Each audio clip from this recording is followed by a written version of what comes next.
why don't people respect animation anymore?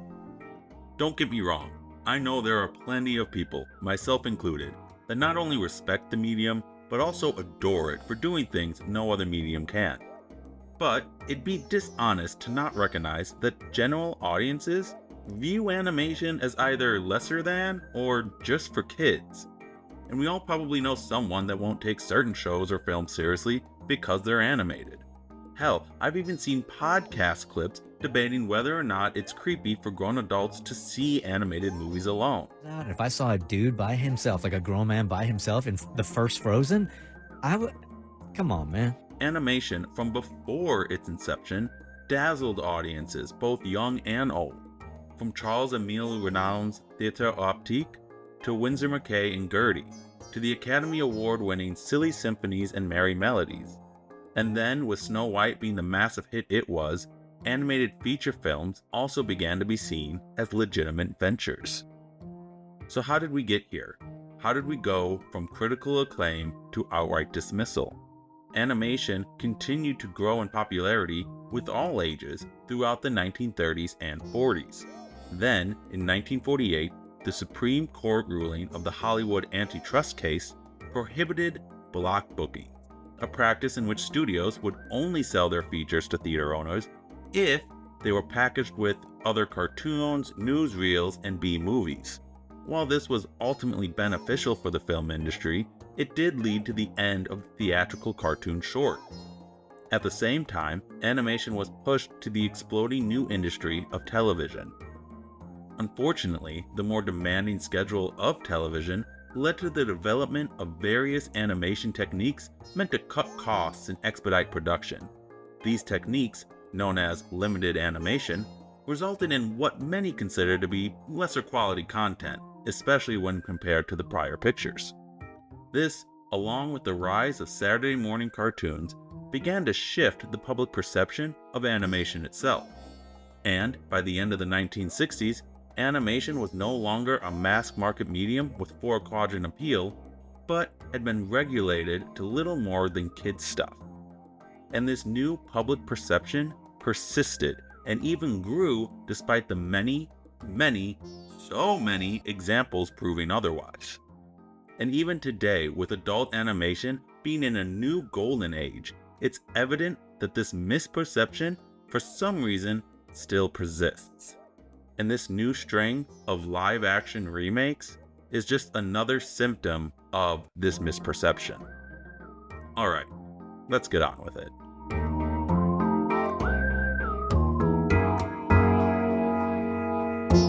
Hello there and welcome to this episode of BFG Reviews.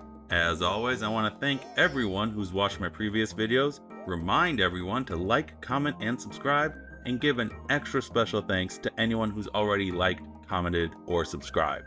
It really means a lot, so sincerely, thank you. Now, on to the review, which is...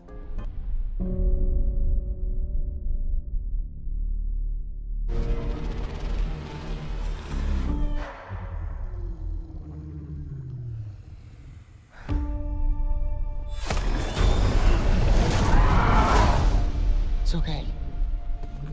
I won't hurt you.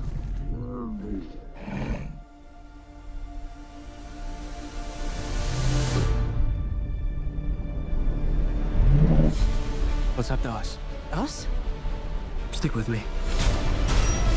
All right, bud, you ready?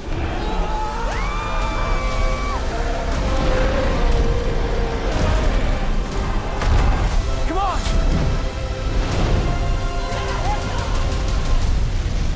Here it comes!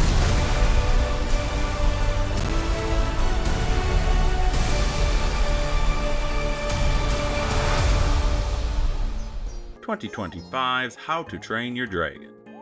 Directed by Dean DuBois and starring Mason Thames, Nico Parker, Gabriel Howell, Julian Dennison, Bronwyn James, Harry Trevaldwin, Nick Frost, and Gerard Butler. 2025's How to Train Your Dragon follows the exact same story as the animated original. That of a hapless young Viking outcast named Hiccup who aspires to hunt dragons to prove his worth to his father, but becomes the unlikely friend of a young dragon as he learns that Vikings were wrong about these creatures all along. So, let's not beat around the bush and address the question posed in the thumbnail. Is 2025's How to Train Your Dragon better than the animated original? Obviously, the answer is mostly no, but it's also kind of yes. And let's just say it's complicated. This film is almost a one-to-one, shot-for-shot, line-for-line recreation of the original film. When there are changes, most are either small tweaks to the dialogue, short extensions to, or removals of existing scenes. Some of these changes, dare I say, actually improve upon the original, while most others are either neutral or slightly weaken the film. Despite all of these changes, this remake still manages to capture the spirit and essence of the 2010 animation, a movie that I love, by the way. And most of this, I think, is thanks to the return of the original director, Dean Dubois. Side note, I really don't know if I'm pronouncing that name right. I hope I am. I should have looked it up before recording this. Anyway, we press on. And yet, I'm still conflicted about how I feel about the 2025 remake. As a consequence of what I discussed in the opening, when the original How to Train Your Dragon came out, it was heavily marketed towards younger children. And being the super mature 16-year-old I was, I didn't even consider seeing it in theaters. So, seeing this film, this adventurous, relatable, and beautiful story on the big screen for the first time was just... Exactly. It was a wonderful experience that hit me right in the feels in the exact same way as the animated version.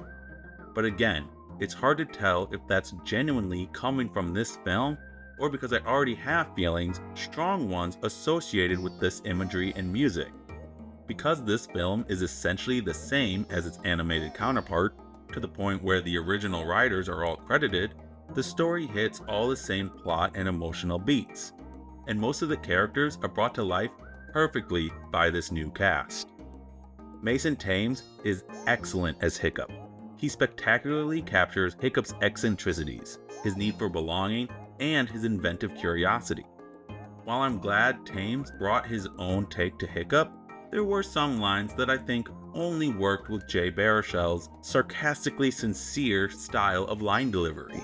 Oh, you, sir, are playing a dangerous game, keeping this much raw Vikingness contained. There will be consequences! I'll take my chances. But at the same time, I think Mason handled certain scenes better, particularly the more dramatic moments. They've killed hundreds of us! And we've killed thousands of them! Several of the characters in the remake were also given a bit more development. What I really enjoyed was how the film accomplished this simply by adding a few lines of dialogue or extending certain moments. Nico Parker portrays Astrid perfectly. She still comes across as this fiercely strong, smart, and confident young warrior. But we're given more insight into why she feels the need to be seen as stronger, smarter, and more fierce than the rest of the trainees, especially Hiccup. Snotlout was another character we are given more insight into. We see that his hyper-masculine bravado comes from, like Hiccup, his need to prove himself to his father. And Gabriel Howell was excellent casting, giving a layered performance that didn't come across as too caricature-y. Unfortunately, that can't be said for all the characters. Roughnut and Toughnut come across as just awkward. And the twins are supposed to be awkward, but they're supposed to be 100% confident in said awkwardness. Both James and Trevalden really felt like they were putting on a performance and had almost no chemistry with each other or the rest of the cast. Nick Frost as Gobber also felt off for majority of this film, which to me was especially disappointing because he seemed like brilliant casting. I honestly thought that he had played Gobber in the original movies until I looked it up and realized it was Craig Ferguson. Frost just seemed to be playing it up a little too much, and again, it came across as performative. I will say, Julian Dennison was amazing as Fishlegs. His hyperfixation on dragon stats that was borderline inappropriate was hilariously handled, and Dennison completely sold it. I also think Gerard Butler put in a better performance as Stoic in the remake, which makes sense as he is more of an actor than a voice actor. I do miss the wall of a man that we got in the animation, but Butler easily embodies the name Stoic the Vast. And we see a little bit more of why Stoic is so against dragons and how he really wants nothing more than to connect with Hiccup. One thing that I think definitely worked better in the original was the humor. Much of the jokes in this film just came across as wooden. There were still plenty of humorous moments, but the timing with the dialogue-focused humor just seemed a bit slow.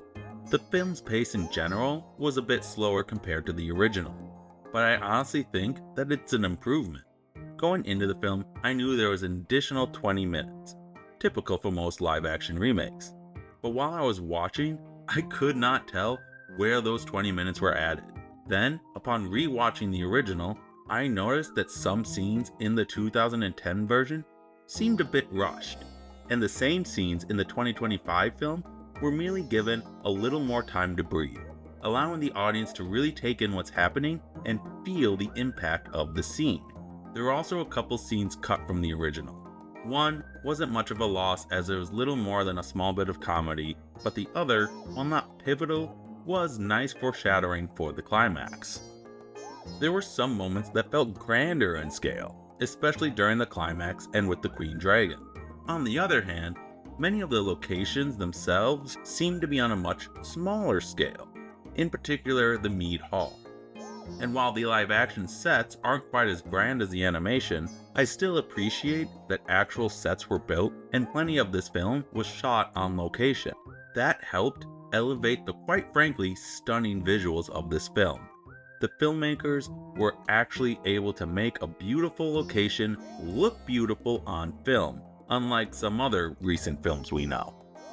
Also, all the dragons looked amazing, and no point while watching this film did they seem like they weren't there. Speaking of, Toothless looks practically perfect in every way, and still retains his goofy personality. Again, props to Mason Thames because his chemistry with Toothless is just as heartwarming and adorable as it was in the animation. I do think Toothless, as some of the other dragons, was slightly less expressive than their animated versions, which is usually a consequence of going from animation to live action. Luckily, it was nowhere near as bad as something like The Lion King. As beautiful as this film is, I still think I prefer the animation. To me, no live action film can match the colorful, bold, and vibrant visuals of animation. Here's the thing. This more modern trend of remaking classic animations into live action films is just another signal of how general audiences, and especially studio execs, don't have the proper perspective on animation. I believe Dreamworks was set on making this film, with or without Dubois. So I'm grateful that it was made with someone who agrees with the sentiment above. As an animator, I don't like seeing animated classics being replaced by lesser than live action films, which is often the case. So this whole thing put my convictions to the test, because I thought if I'm going to do it, then I have to try to preserve the heart and the personality and the grandeur and the wish fulfillment of it. It's clear Dubois has a deep respect and love for animation, and that's why he returned to direct this film, which was his first non-animated film no less. I truly think that what sets this remake apart from all others is having someone like Dubois. Not just the same director returning, but someone that truly understands the original film and the splendor of the medium it was made in. Again, I'm still conflicted, but I think I now know where this remake stands. Because in the end, 2025's How to Train Your Dragon is an incredibly faithful retelling of the animated classic. Despite a few missteps, this film still hits the same emotional beats while even improving on some aspects. Even with my qualms about live-action remakes, I found this film to be a thrilling, heartwarming, and overall enjoyable time at the theater, and earns a B letter grade. Anyway, those are my thoughts on 2025's How to Train Your Dragon. Let me know your thoughts on the film, and what live-action film you think should get an animated remake in the comment section down below. as well as your thoughts on my art or what other films you'd like me to review. Thanks everyone, make sure you hit that like button, and I hope you're having a draconic day.